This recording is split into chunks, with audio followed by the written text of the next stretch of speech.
Not too long ago, Baba Ramdev might have been the most televised person in the world. In 2016, you could see his face on Indian TV channels for an average of 19.5 hours every day. He's a penniless yoga guru, but his messages aren't all spiritual. You can see him applying face cream onto politicians, gulping coconut oil in front of a 1,000-strong crowd, or explaining on stage why you should clean your floor with cow urine. कोई bacteria, कोई virus और कोई negative energy का असर नहीं रहेगा आपके घर में. A little bit weird? Yes, at first, but in fact, it's ingenious. This is free advertising for his brainchild, Patanjali, a made-in-India brand now selling everything from cooking oil through hair loss products to diapers and candles.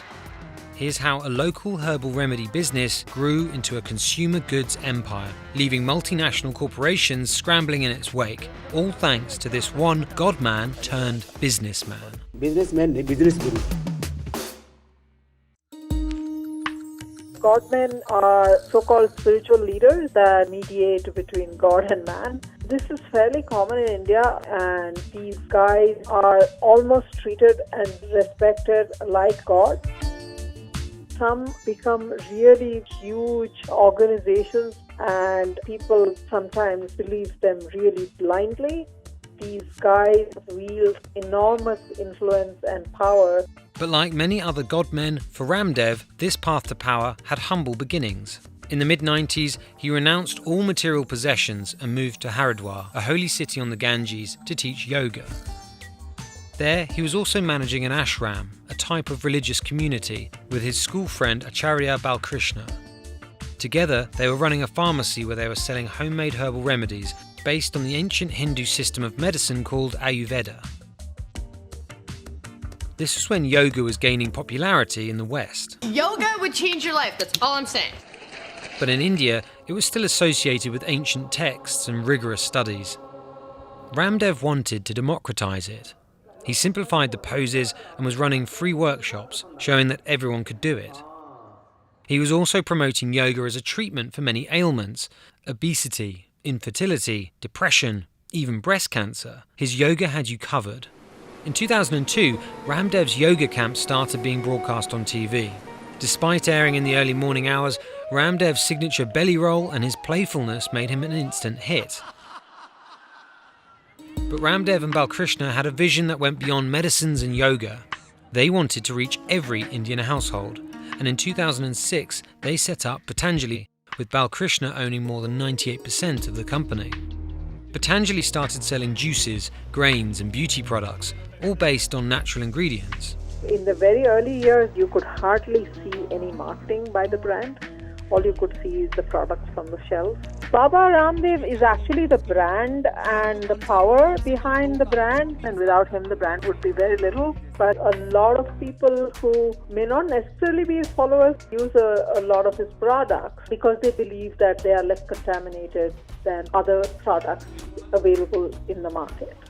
Between 2011 and 2014, the number of Patanjali's products increased from 50 to 500. They started very small and launched a few products, and then it started catching fire in terms of popularity.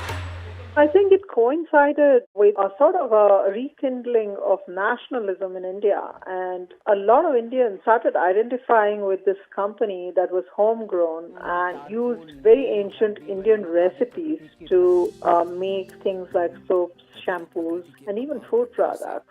Ramdev tapped into consumer patriotism and became a symbol of India's economic independence. विदेशी कंपनियों की आर्थिक लूट और गुलामी से देश को बचाना है और इस भारत को फिर से परम वैभवशाली जगतगुरु विश्वगुरु बनाना है. This turned out to be a great sales pitch. Ramdev's popularity was growing, and so was his influence. Having previously flirted with politics, Ramdev started campaigning alongside right-wing politicians. In 2014, he mobilized his followers to vote for Narendra Modi for Prime Minister. When Modi won, Ramdev gained powerful allies. According to an investigation by Reuters, Patanjali received more than $46 million in discounts on land deals in states controlled by Modi's party. Both Ramdev and Balkrishna claim they're not earning any salary, Their employees are told to accept lower pay and treat their labour as a form of seva, a spiritual practice of selfless service to the community. All that helps Patanjali price its goods up to 10% lower than its competition. India is a market of 1.3 billion people. A huge section of this population is at the lower end of the pyramid, where they look for value for money, mass products. So Patanjali kept doubling and tripling its revenues, and around 2016-2017, it was a huge competitor for the largest multinationals operating out of India, including Unilever and Procter & Gamble. And all of these companies had to re-strategize and also introduce herbal products like herbal toothpaste, herbal soaps and shampoos, so that they could compete with Baba Ramdev's Patanjali. Yet Patanjali has had its fair share of controversies. Noodles with dangerous ash content, gooseberry juice failing lab tests, legal actions over misleading ads. Ramdev's reply? It's a foreign conspiracy. International companies of conspiring against its products. Despite the controversies, in 2017, Patanjali's revenue surpassed $1 billion, making Balkrishna a billionaire, while Ramdev was gloating.